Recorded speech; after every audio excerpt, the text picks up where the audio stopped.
Hi, I'm Nisha DeGaring, host of Good Things Utah, and I've been a longtime supporter of Todd's Beliefcast. I hope you find inspiration in the courageous stories shared by the amazing people Todd features on his show. The guests serve as shoulders for us to stand on, allowing us to see a little further and cultivate belief in oneself. Remember, you have the dignity and power to change. I encourage you to keep striving and believing in yourself. Enjoy today's podcast. Welcome back, everybody. This is Todd Sylvester with the Todd Inspires Beliefcast. As always, I know I say this every time, but it's so true. I'm so grateful for all of you tuning in. It means the world to me. Also, thank you to my sponsors again. Thank you for supporting me. It means the world as well. Today, we are joined with an incredible person who's been through an incredible journey with her family. And many of you probably are already going to know who she is. So today, I welcome and I'm honored to have Terah Belle Jones. Thanks for being here, Terah. Thank you for having me. Absolutely. Terah's a former ER and pediatric nurse whose life took a profound turn with the birth and subsequent loss of her daughter, Indy Llew. Indy's journey, marked by courage and an indomitable spirit, gave rise to the Indy Effect, touching hearts all around the world. Terah's story is one of transformation, faith, and enduring power of love. So let's just get right into it. And I'm crying already. I know. And I'm telling you, this is going to be amazing. And I'm so grateful that you're here. Your family has touched the world, and that's really rare to say. And unfortunately, I guess you have to go through something really difficult sometimes to make that possible. Yeah. But we're going to get to that in a minute. Okay. But I just want you to know I'm really honored to have you here. You have such a great vibe about you and a great spirit. I love all that you're doing and all the good you bring into the world. One of my favorite things I think I saw was when you were having Indy in the mirror saying, I think, correct me if I'm wrong, I am love, I am light, I am bright. Yeah. Right? Yes. And then she would clap and you guys would clap. And I was like, oh my gosh, that just made my day. Yes. You know, and because I'm really big on affirmations. I used to have such a bad narrative in my life. Yeah. And so I would say, you know, those kind of things to try to help me break out of those things. So that really touched me. So yeah. I think affirmations were a huge part of our journey, and we said those with Indy every single day. Wow. Every single day she said her affirmations, and she just had them memorized, and we had a little banner hanging up in her room that someone actually made for us with all of her affirmations. And are you serious? Yeah, it's just it was a big part of our journey with her, and I still do it with my kids now. Just that's great. Because the power of words. So did you do that as a child too when you were younger? Was that something part of your upbringing at all, or no?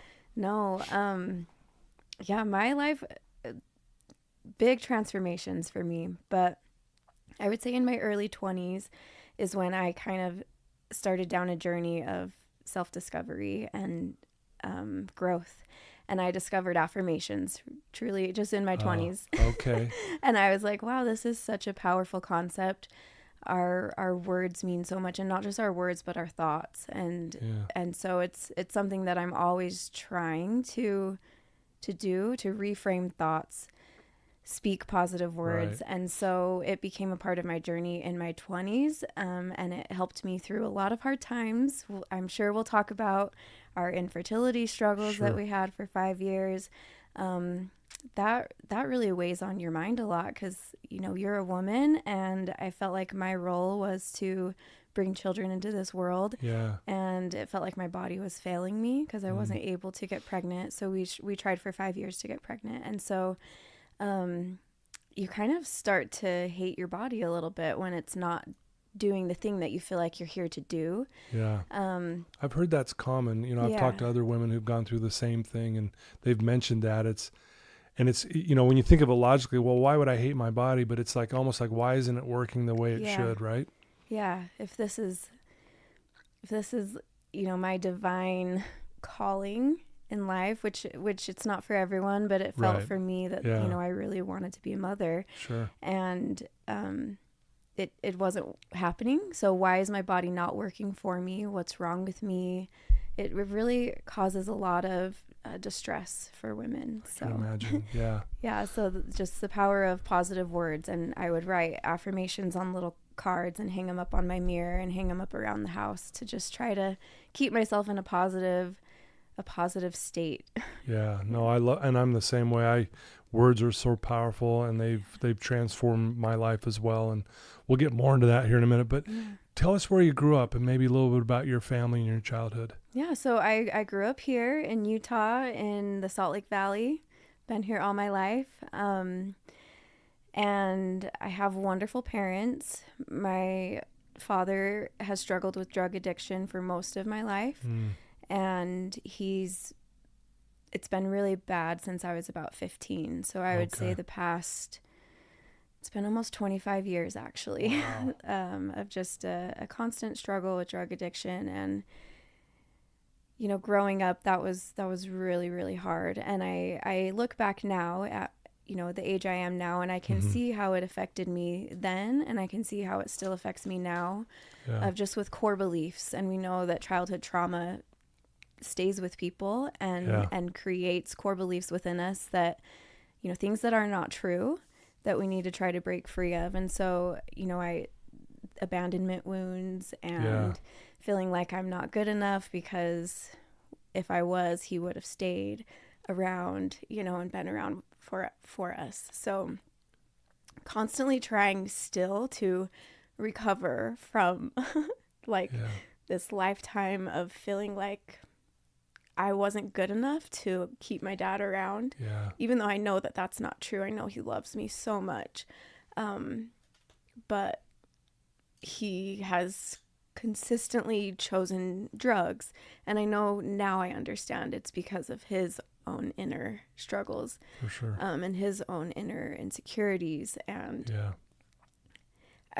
one thing that's really helped me with that is to actually view him as a hurting child himself, you know, because I think of all the times that I was hurt as a teenager and a young child, just wishing that my dad was around, and seeing him as a young child with struggles has really helped to heal my heart, because I know that he's just been doing his best. And to me, I wonder, like, how could this be your best? But I know that he has been doing his best to show up with what he can give. What he can give. Yeah. Well, thank you for sharing. I know that's hard to talk about, and it's a tough thing. And you mentioned something, and I think this is very common as well. I see it as well with the clients I deal with. When you're young and a parent's struggling like that, you don't know how to process that. Yeah. So you naturally almost feel like, well, why am I not good enough for you to, one, change maybe, or stick around and be with us, that kind of thing. And so it's no wonder you wrestled with that. Yeah. You know? And still I catch myself in certain times where I'll be having thoughts about myself, thoughts about how I'm not good enough, thoughts about how, you know, people won't stay. And then I have to remember that this is stemming from my childhood beliefs, and try to get myself out of that spiral, you know? Yeah. So it still affects me, and he still wrestles with his addiction, and you know, I've gotten to a place of peace about it in a lot of ways, but it's still sad. It still breaks my heart all the time. And we always wish that he was around, because he's the happiest, funnest guy when he's sober. He's he's the guy that will walk into the room and just light up the place with his big energy and love. Wow. And he's so fun. My kids adore him. But as most people know, when he's in, you know, using, he's a completely different person. And it's really hard. That is tough. And if he's listening to this right now, I'm gonna give the invitation to come here, and we'll help him. I'll open the door for him. It's an open invitation. For what that's worth. We're here at Wasatch Recovery, and we would love to help him if he's open to it. So we'll just throw that out there. We'll see what happens. But thank you for sharing that, and I'm sure that was tough. And no wonder, though, too, that affirmations mean so much to you. Because you're fighting that narrative of, I was abandoned, so maybe I'm not worthy. Maybe I'm not good enough kind of feelings, right? Those core beliefs you're talking about. So no wonder the affirmations mean so much to you. Right? And it's so cool that you're teaching it to your own children now. Thank you. I think it's beautiful. So let's jump ahead a little bit. Obviously, you're married to an amazing man. Yeah. You got, 2 beautiful children right now. Yes. But you also had another child, Indy. Yes. Indy Llew, Yeah. right? And Indy just Llew. beautiful soul that changed the world, honestly. Yeah. So I know this is a big question, but why don't you just kind of paint the picture of this story that you've gone through? Okay. So, I met my husband when we were 18. We met at a lake, Lake Powell. A lot of people local will know Lake Powell, but we met at Lake Powell, and then we've gone back every year since. So it's kind of been a fun little part of our story. But it's crazy to look back and think us teenage babies when we met there and really fell for each other pretty quickly. To think, we never imagined all that we would go through together. Right. And we were just naive and in love and hopeful for the future. And life has really taken us for a ride. And it's been so beautiful and so painful as well. Yeah. So we met when we were 18. We got married when we were about 22. And we wanted a few years to just have fun. So we traveled a lot, played a lot. And then when we were 25, we started trying to start our family. And it ended up taking us 5 years to get our sweet Indy Llew. And that journey was, again, I mentioned, so hard. Yeah. But I can also see how it helped us grow so much. Mm-hmm. And I'm grateful for it now.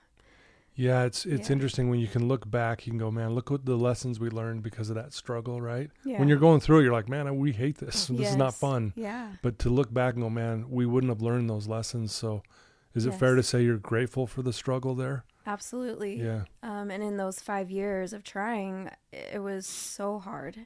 And I doubted so much. And I struggled with my faith. But I think that those questions, and when you struggle with your faith, you really have the opportunity to grow a stronger faith and to come out on the other side a more developed, more enlightened and loving person. Yeah. And truly the way that we find compassion for each other and the way that we can lift and serve other people around us is when we can really understand what they're going through.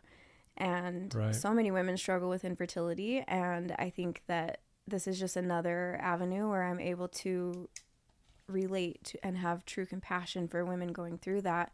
And I am grateful for the struggle. It was so long and so hard, and 5 years felt like forever at that time. I bet.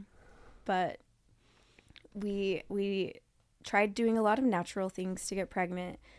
Towards the end, we did a lot of medical interventions, and so we did several IUIs. We both had to take hormones. They never really found anything wrong with us, and with no explanation for why we couldn't get pregnant. And so it was hard. We're like, well, what? We're just young and healthy. I'm like the healthiest person I know. How am I not getting pregnant?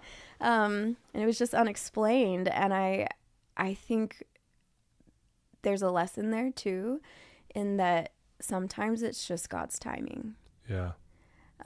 There was no medical reason for why we couldn't get pregnant. We tried all the things. We were both taking Clomid, and it really put a strain on our marriage trying to imagine. Yeah. We're both on these hormones, and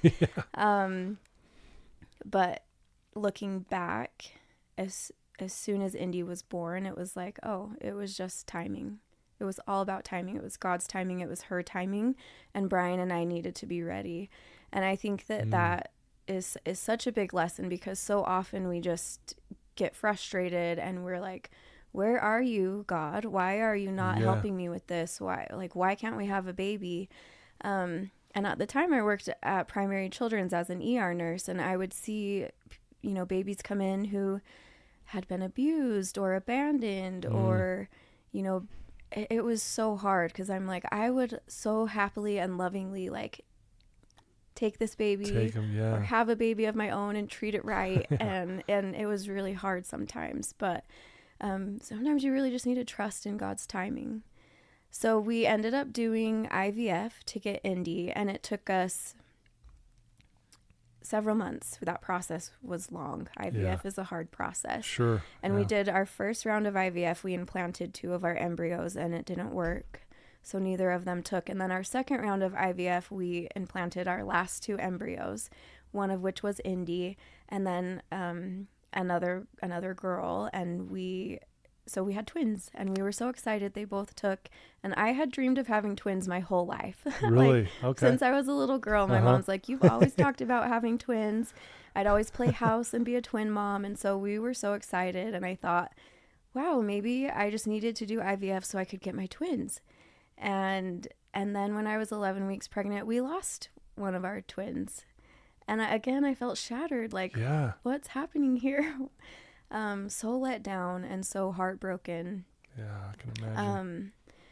But again, now looking back, it makes sense. And I can see how having twins would have been really hard with what we were about to go through. So, the pregnancy carried on. It was a healthy pregnancy. I felt great. So excited to be pregnant. Our little girl came early, and when she was born, she surprised us with Down syndrome. And that was another huge shock, disappointment, questioning God, questioning everything, really just like the biggest trial of faith again. I can imagine. Of like, wow, we waited 5 years. We went through all this stuff, and now our baby has Down syndrome. What does the rest of our life look like? Yeah. Brian and I are super like active, creative, love to travel, and just when she was born, we just didn't know what to expect. Yeah, you're thinking that this is going to be really hard. This is going to be really hard. Yeah. So I worked as an ER nurse, at the Children's Hospital. So my interactions with people with Down syndrome were in the hospital, where they were sick. Yeah. They struggled, heart problems, and I was like, I'm going to be a medical mom, or I just was scared. I was so naive, and I had no idea what Down syndrome was like. And it is the best part of my story. Wow. Yeah. And I mean, for anyone listening who I just would plead for you to just be happy. Right. And not so sad. I wish so badly I could go back to the night she was born and just tell myself, like, this is going to be the best part of your life. Don't grieve this. Because it took me several months before I could wrap my mind around it and accept our new path. And I just felt scared, and what's our future going to look like? But it's the best thing that ever happened. Was that about the time you started your blog? Yeah. Yeah. So you started to write about your experiences, correct? Yes. So this was another just God moment, because I was so not social media type. I was not tech type. I'm a nurse practitioner. I'm just in a clinic seeing my patients. I'm a medical person. But after I had Indy, I kept getting these feelings that, like, I need to share her. I need to share this story. Totally left field for me, but I was like, I'm going to go with it. So I started sharing her on Instagram and Facebook, and not just her, but our story with her. Yeah. And then when she was about 6 months old, I created a blog. I still don't know how I did that. How did I create a website? I don't know. God was in the details. Yeah, right. And I wrote our birth story, and it ended up going viral, like kind of overnight. Was that the one that was titled Awake My Soul? Yeah. Yes, it was titled Awake My Soul. What a great title, by the way. Thank you. And it so perfectly fits what that moment was for you. Yeah, thank you. Yeah. What does that mean to you, real quick? Awake My Soul. Like, if you just took that, why did you title it that? What does that mean? Because I felt like when Indy was born, things made sense. I was confused and I was hurt, and at the same time things made sense. Okay. And it was like everything in my life has led me to this moment. And I just felt that in my soul. It was like it was like the first time I held her after I found out she had Down syndrome, everything just like disappeared. All the worries, all the fear, all the anger, because I just felt her soul holding her in that moment. And I was like, she is mine and she was created for me. We were created for each other. And it just felt like an awakening of everything led me to this point.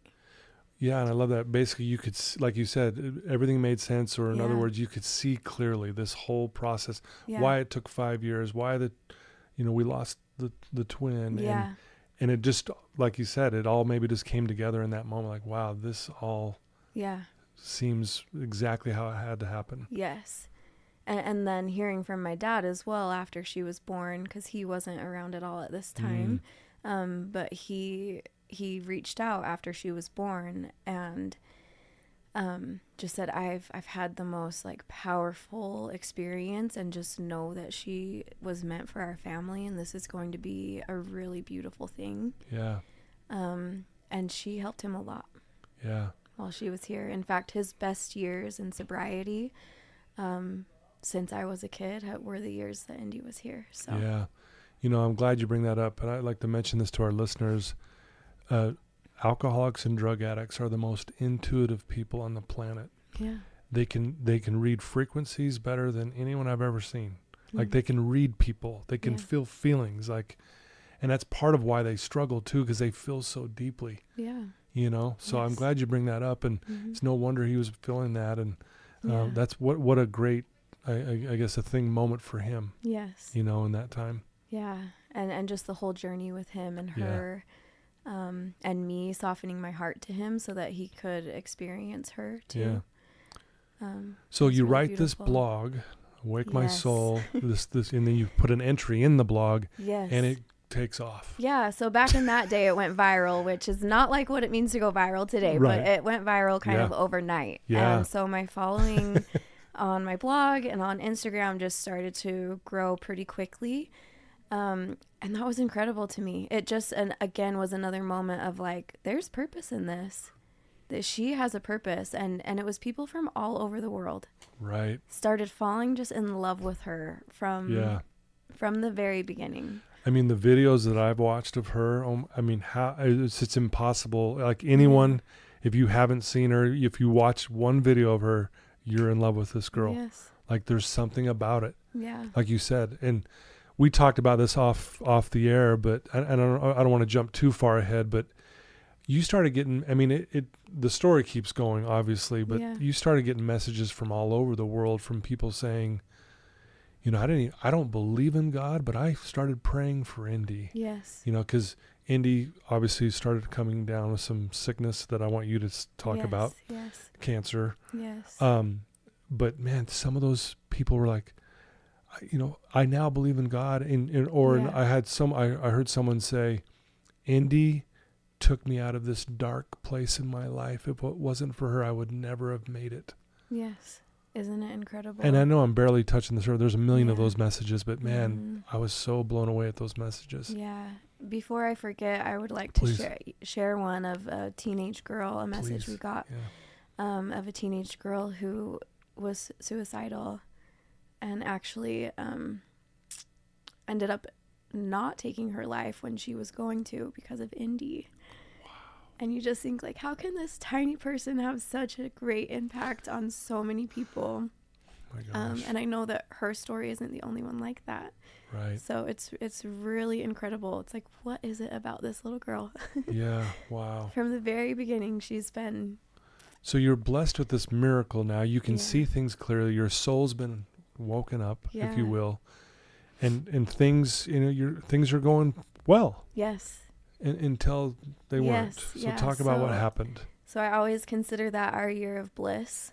After she was born, I would say from the time she was about 6 months old until 18 months old, it was truly a year of bliss. I don't recall a time in my life where I ever felt that happy. Just being her mom and being in her, like, the presence of her beautiful, mighty spirit every single day for that year, with just her and her health. But when she was about 16 months old, I started noticing some things that concerned me. And being a pediatric ER nurse and in the medical field for so long, I recognized some of the signs, and, she's kind of stopped wanting to walk as much. She was being a little bit fussy, not eating as much, not sleeping as good, all the things that were not her. Not normally her, Not normally her. And she ended up getting diagnosed with myelodysplastic syndrome, which is, thank you, which is a form of leukemia, when she was 18 months old. So we just saw, for 2 months, we just saw her continually go downhill. We ended up at Primary Children's, and this was another moment of just like awakening of, I used to work at this hospital. I used to take kids to the cancer unit. Now I'm taking my daughter to the cancer unit. Wow. And I it's hard to put into words what it was like to walk through the doors of that unit that night when our doctor told us we had to take Indy to the hospital because her labs were really off, but she didn't tell us we were going to the cancer unit. And man. So when they send us to our room and it ended up being on the cancer unit, I was like, no way. And again, just this full circle moment of remembering when I was a nurse and I did clinicals on the cancer unit at that hospital, and just thinking to myself, I could never do this. Right. How are these parents doing this? These poor families. It was heartbreaking to watch. And now here I was. And here you were doing walking onto the cancer unit with my little girl. Oh my goodness. And that started our journey, a 4-year cancer journey. Where that unit became our second home. And as hard as that was, I also look back and think that those were some of the most tender, special, divine, and spiritually guided days of my life. So we ended up, she got diagnosed with this form of leukemia. It's aggressive. And so we ended up living the greater part of 2018 in the hospital.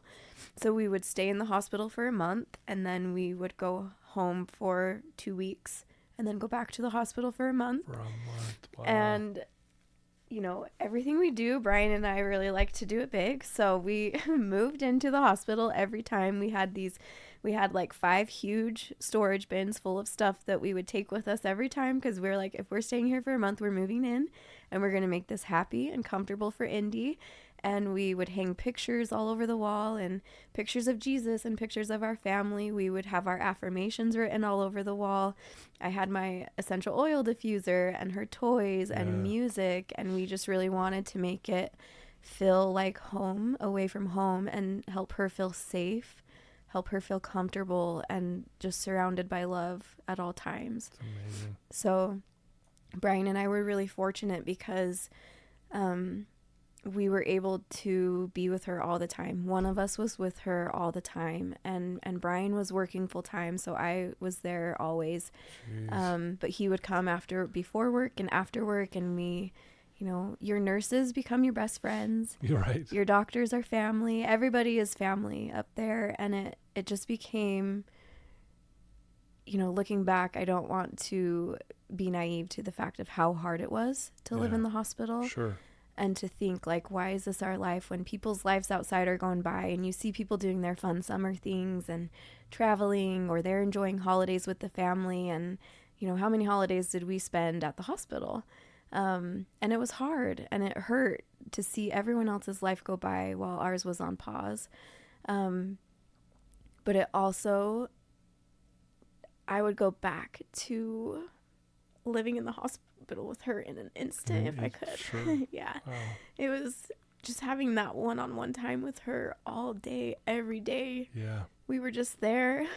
Yeah. Having to find stuff to do to pass the time, snuggling all the time. I would go back in an instant. It was really special. And I think the walls of a children's hospital are just holy. For sure. And talk about feeling God and the presence of angels. Yeah. It was really special.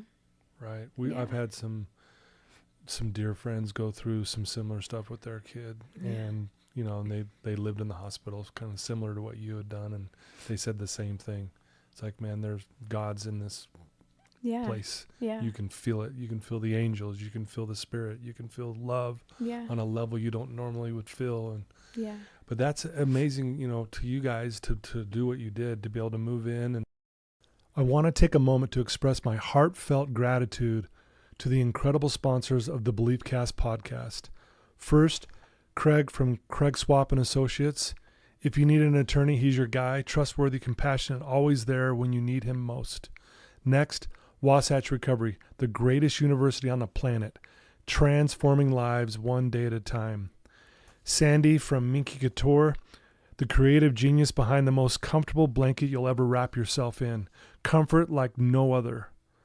Special thanks to the award-winning pianist Paul Cardall for his beautiful music that brings inspiration to every episode.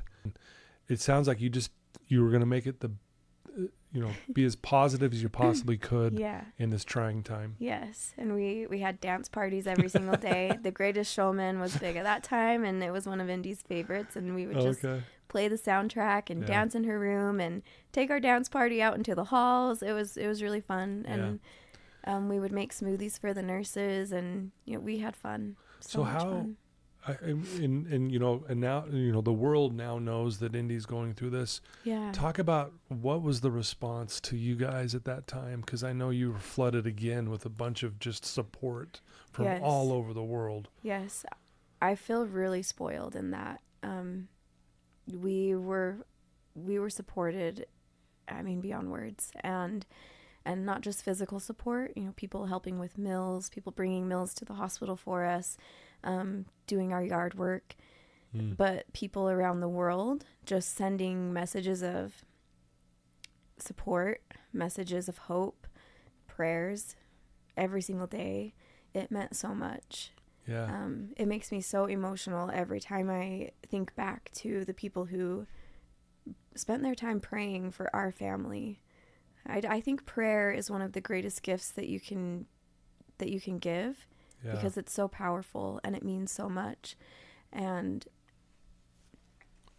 it creates change. It really does. Even when we feel like our prayers are unheard or unanswered sometimes, no prayer is unheard. Yeah. And the people who spent so much time praying for Indy, for a miracle for Indy, it means so much. Yeah. Yeah.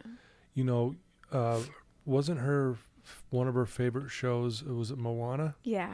Yes. And she got a message from The Rock. Yes. Who is the voice of Moana. Yes. How was that? That was really special. That was this almost kind of like a Twilight Zone moment where you're just like, wow, is this really happening? Is this really my life? Yeah. And it was so special, and it was also such a hard time, but he is an incredible person. He really is. What happened there was, Moana was her lifelong favorite show. It was the first show she discovered as a toddler, and she just loved it. So one of our followers on Instagram, I still don't know how this happened, but she reached out to someone on his team and just said, here's this little girl. She loves Moana so much. She loves Maui. And within an hour, The Rock made that video for her. Wow. And it got millions of views. And then they shared it all over the world on the news channels. Yeah. And that was a surreal moment, really. I was just like, whoa, this is crazy. Indy's being shared on news stations all around the world and social medias and articles. Yeah. And here is The Rock, such an amazing man, doing this for our family. It meant so much. Amazing. Yeah. So you're going through this, and obviously, I think there was a moment where it looked like things were getting better, but then, just go up to the point where she, when she passed. Yes. So I'll summarize. We did the 8 months of treatment in the hospital. She went into remission. Everything was fine. I actually got pregnant miraculously with our second daughter.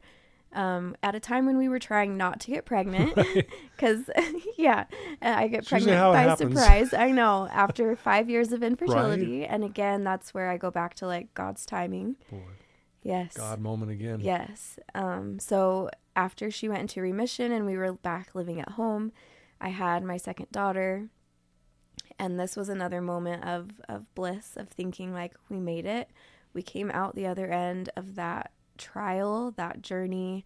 We're stronger, we're better. We've learned so much, and now we get to go forward with the rest of our lives, and we were so excited. Yeah. Well, it didn't last long. When my baby was 4 months old, Indy relapsed, and this was 10 months after she had, been in remission and rang the bell and said, like, we're done with treatment. We only got 10 months, and she relapsed. And this was the hardest part of our cancer journey, from relapse on, because she went and had a bone marrow transplant, which that is one of the hardest, most devastating things to watch someone go through. I've heard about, I haven't seen it, but I heard it's really difficult. It's very, very difficult. And, Indy tolerated the cancer journey so well. She was just bright and bubbly and happy and running all through the halls of the hospital, even I saw while getting videos chemo. of that. Everyone's just cheering her on. She's happy as ever. Yeah, they called her the hospital mascot. Like, it was so cute. She really tolerated things well, but transplant was really hard on her. So that was very different. After she had her transplant, she had this extreme reaction where her lungs shut down. She went into total respiratory failure. So we ended up in the ICU for a month. She was on full life support, which is ECMO. I don't know if you're familiar with that, but it's like you have a ventilator, which helps you breathe, and then you have ECMO, which is the furthest step you can go, basically, of life support, where you're bypassing the lungs, you're bypassing the heart, sometimes both, so that there's a machine doing absolutely everything. She was on ECMO for 7 days, and we didn't think that she would make it past that. And in fact, she coded one time while she was on ECMO. I mean, it was terrifying. We thought, this is it. This is the end. Wow. And she miraculously recovered. That was the time where we saw the most support and love from people all over the world. This was that when she was in the ICU and struggling for her life. That's when the Indy Effect came about. That's when people came up with that term, because people across the world were crossing their fingers for Indy. We were getting videos and pictures from people all over the world, these big groups of people crossing their fingers, praying for Indy. Yep. And that came about because Indy would cross her fingers when she got nervous. So when she was learning to walk, she'd be like walking and she'd, kind of start stumbling and she'd cross her fingers like, and it was so cute. Yeah. So there was one day in the ICU where it was a really hard day, and we looked over and she was laying there. She was like sedated on a breathing tube, and she was crossing her fingers, and they were just like laid on her cute little chest, and she was crossing her fingers. And I shared a picture of that on my stories. Yeah, I saw that picture. Yeah. Wow. And then that's when people all across the world were like, we're crossing our fingers for you too, Indy. And people started doing videos with it about crossing our fingers. Yes. Groups, sports teams were doing it. I mean, it was, again, all over the world. It was incredible. And the Indy Effect. The Indy Effect. Somebody termed it that, because I was like, this is so incredible to see her impact. And right. And truly, I don't know that anyone will ever, who was a part of that, I don't know if they will ever fully understand that they carried us through that time, that it was a dark time in our story, and they carried us every single day. I got online and I would see these crossed fingers. I would see people all over praying for her, and I just felt like she's going to be okay. Yeah. Like, this is going to be okay. And miraculously she recovered. And then after she recovered from that, they told us cancer was back and she had 6 weeks to live. And we were like, no. You're like, what? Why? Yeah. Why recover from the ICU in this, and then now she's going to die from cancer? Like, it was 2 days after she got out of the ICU, they told us that. And it just didn't feel right. And, that's a part of our story where I haven't shared as much, but I'll write about it someday. The miracles we saw as instead of dying in 6 weeks, she started to get better. And, we were doing all the things. People across the world were praying. But it was the day after Easter in 2020, they called us and they said, there's no more cancer in her blood. We have no medical explanation for this. Keep doing what you're doing. We're so happy. And it was one of the most miraculous recoveries, no medical explanation, like another one of those moments where it's like, this is God. This is God and Indy moving mountains like they've done so many times before together. Wow. It's amazing. It was so beautiful. Yeah. And that really, shaped a lot of people's faith. And that was during the pandemic, and she was like a beacon of hope for people during the pandemic. People are stuck at home. They'd get online and watch Indy every day and get a good laugh because she's so fun and entertaining to watch. Yeah. But that year, she struggled a lot with graft versus host disease, which is really brutal. That graft versus host disease from her bone marrow transplant was harder on her than cancer ever was. It was really, really hard, and she suffered a lot. And then it was a year after the big miracle that we found out that cancer was back. And that was so painful because you think, why this big miracle? Why this miraculous healing only for cancer to come back a year later? And that time it felt different too. It felt like, this is like, she's ready and this is it. Because the first time when they told us like she has 6 weeks to live, it was like, no, that's not right. She's gonna make it through this. But this second time, they told us she actually had 2 weeks, and it felt right. It just felt like, You knew again, kind of like you understood it or whatever. Yeah. It was like, she's ready, and I think, the hardest thing to do sometimes, is to support your children on their journey, whatever it is. So I just had an understanding at that time of, this is her journey, and it's been really unique. Yeah. And really special. For sure. And really impactful. And it's time for her to go now. So, we thought we had maybe 2 weeks. She ended up living 6 weeks. And we just made them as happy as we could. Yeah. And, she was happy until her very last day. And, she just always did things different.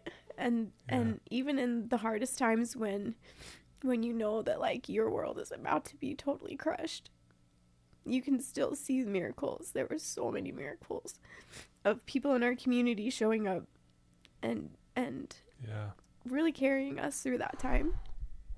And people across the world showing up again, right? With so much love for Indy and our family. And then angels showing up. And I think another cancer mom said to me, she said something along the lines of, these are going to be the most holy weeks of your life. Like, really pay attention to what happens. Write it all down, because you'll want to remember all the miracles and all the ways that angels show up for you. And she said angels are going to be walking the halls of your home, which I felt like they were always since Indy was born, but you could definitely feel that in those weeks. Like, it was truly divine and holy. And the sweet little things that happened that were just like, left us jaw dropped. Like, wait, did that really just happen? Like, there's no other explanation besides like God and angels just making these things happen that were so powerful. So it was a really special time, and also a really tender and difficult time. But we just wanted to make it feel as happy and safe for Indy as possible.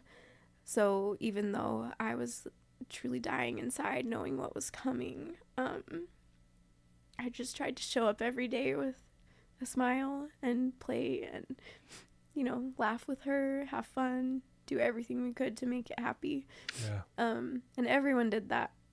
Her grandparents, our families, everyone just really showed up for Indy.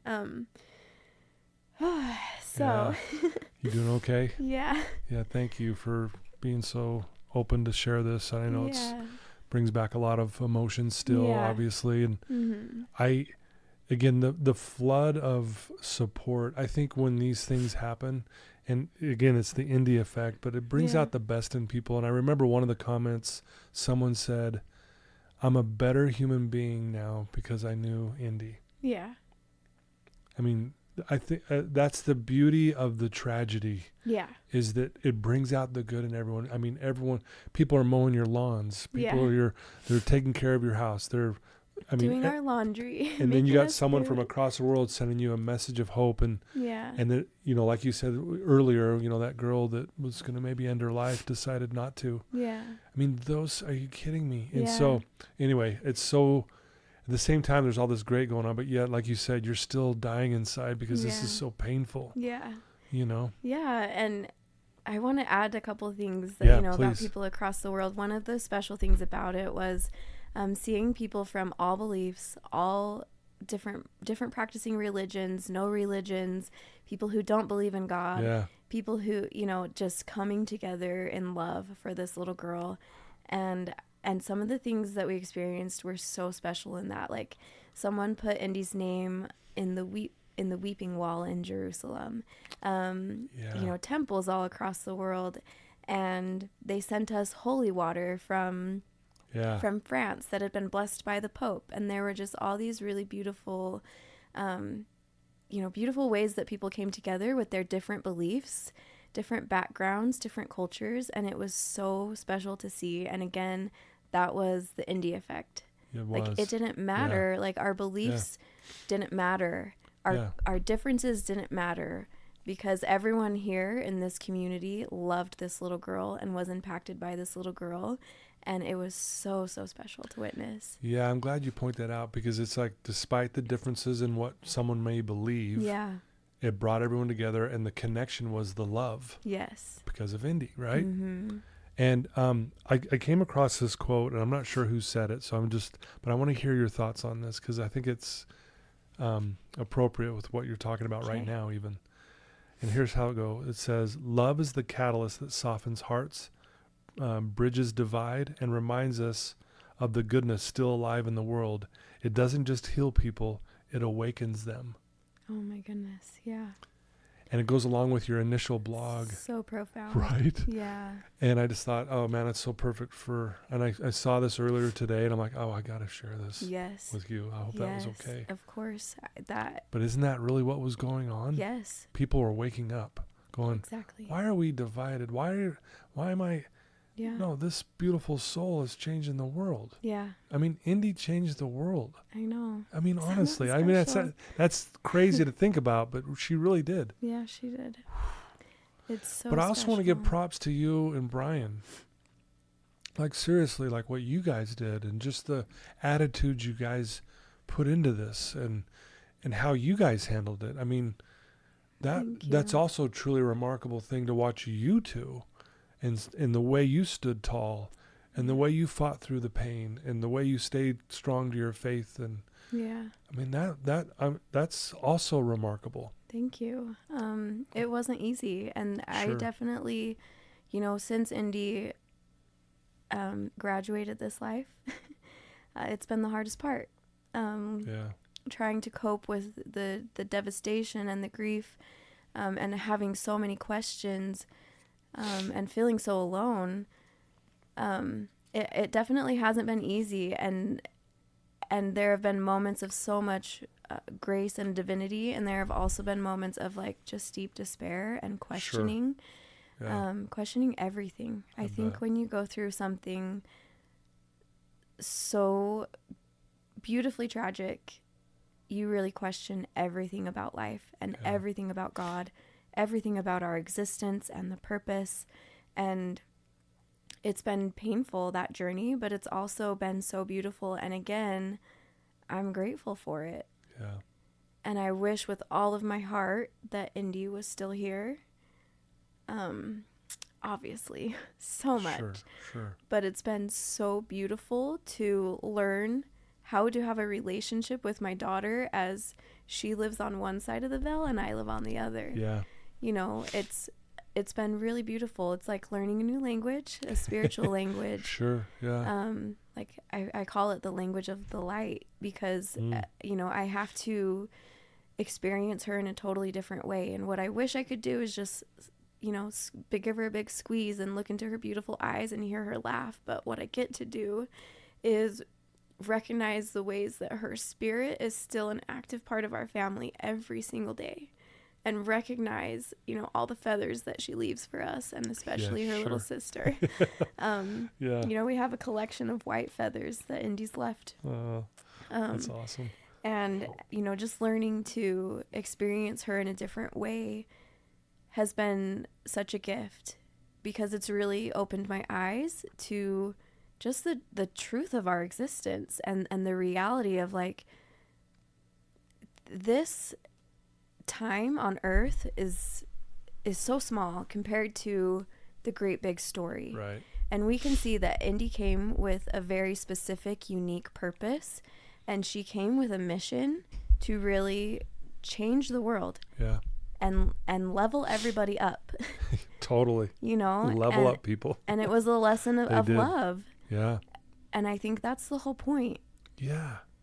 I'm so glad you said that, because that's what I at least noticed from watching all your stuff and reading all your things, and everyone did. They leveled up, and it's like, you know what? Let's put our differences aside. It doesn't matter. Let's just love. Yes. And that's who Indy was. It's just a bundle of love. Yes. Right. Yes. So, oh my gosh, that was so well said. Thank you. Thank you for sharing that. Yeah. Wow. So, you know, obviously you've gone through this journey, and it's still part of your journey. I mean, you're still blogging, you're still doing things, you're still trying to bring light into the world. You really are, you know, you and your husband are really amazing. Thank Truly you. mean that. Like, I'm not just saying that because you're sitting here. Like, I mean, anyone who follows you will agree, and anyone who's read your stuff, the way you share your words, they're powerful. Yeah. Well, it's been really hard, you know, and really special at the same time, as it all is, you know, duality and so many things. But I am constantly asking Indy to help me know what to share. What do you want me to? What do you want me to keep sharing about you, about God, about life? Yeah. And it's been special. And I wanted to share before we end. I have to bring up my cute little boy. Please. Who our rainbow baby, who I found out I was pregnant with him. It was Indy's, you know, the first birthday of Indy's that we had to celebrate without her here.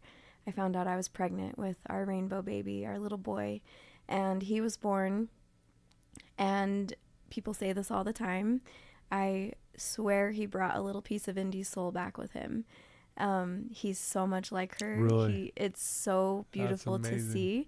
And I just think when you really look at life through the lens of eternal perspective, it changes everything, right? Because we could focus on the loss. We could focus on the pain and the devastation and the grief, which sometimes that is at the forefront. Or we can focus on the miracles. Yeah. We can focus on the divinity and all of the beautiful things that transpire, that, you know, God truly is in all of the details. And this little boy that came to our family has been such a heart healer for all of us, and such a gift. And the way that he's so much like Indy, it's truly divine and miraculous. And those are the things that we need to focus on. I love that. You know, it hurts that Indy's not here, but she's still here. Yeah. And I still get messages so often from people who are like, Indy showed up for me today in a spiritual way. And it's almost now that she's more a part of people's lives than she was before. Before, she was this little girl that people went online to watch, and she was so cute and fun, and she made their days happy. And now she's this spiritual being that people turn to. Yeah. You know, like, if you don't have a lot of people who have passed on that you're close to, you know, people will turn to Indy and be like, please be with me today, Indy. And it's so special and miraculous to me when I get messages of people that are like, I'm going through infertility and Indy showed up for me today and this is how. Jeez. Or, you know, I just got Incredible. a diagnosis of cancer. This is how Indy showed up for me today. Like one of her little signs, you know, and it's miraculous really still. Ooh, that is incredible. Yeah. So her journey continues. Yeah. She still lives on and Yeah. she's still affecting people in a great way. Yeah. Wow. You know, I usually end with this question, and it's my favorite question to ask my guests. Okay. Because there's always such profound answers that I receive and everyone gets to hear. If someone's listening to your voice right now, Terah, they're in a bad place, they're struggling, they're in a dark place, what would you tell that person right now? Look to the light. To expound on that, I think once you look, you will always see the hand of God, the hand of angels, the universe, whatever it is you believe in, guiding you, holding your hand, walking you through whatever you're going through. They're always there. And when you open your eyes, you will see and you will understand and know that you're not doing anything alone. Wow. I love that. Yeah. You know, the affirmations with Indy was, I am love. Oh, it Will was you the do whole those? thing. Yeah. Will you do it for us? They're actually on the back of her headstone as well. We wrote all of her really? affirmations on the back of her headstone. So, Yeah. I am brave. I am smart. I am strong. I am powerful. I am capable. I am love. I am light. I am bright. I am whole. I am healed. I am Indy Llew. Yeah. Beautiful. Yeah. Power of words. Yeah. Well, your words today have been amazing. My heart has been touched. I know everyone listening to this is touched as well. Thank you for being you and for being vulnerable today. This is obviously, it's an emotional thing to talk about still, obviously. But that means a lot to me that you'd be willing to take your time today to share with not only me, but all my listeners and followers who are going to be so edified from your words. And again, the Indy Effect's going to be there. Yeah. It's affecting me. Yeah. And so thank you so much. Thank you, Todd. Thank you for having me. I wanted to share one thing really fast. Sure. Just a moment ago when you said that you had one more question for me and we were talking about the power of the Indy Effect, I looked down at your phone and it said 11:11. We were talking about signs from people. Yeah. Indy took her last breath at 11:11. And so this is a number that has become a presence for Indy in people's lives. Like, you know, when they see the number 11:11, they think of Indy or know that she's with them. And it was so special that we were just talking about all the people who Indy shows up for spiritually now. And I looked at your phone and it was 11:11. Gosh, I got chills. Yeah. Wow. That was so special. So anyways, she's No, with thank us. you for sharing that. Yeah, Yes, she is. Yeah. She's here. We got our beautiful picture over here. Yeah. She is just, that is amazing. Cutest little girl. Yeah, right. Yeah. Well, thank you again. Thank Yeah. you for being here. I can't wait to share this with everyone. Thank you. So I want to, again, thank my listeners as well. Thanks for tuning in. You have been filled. I know you have. Please share this with your family. Share this episode with all your loved ones because they will have the Indy Effect. It'll just brighten their day, and I feel better.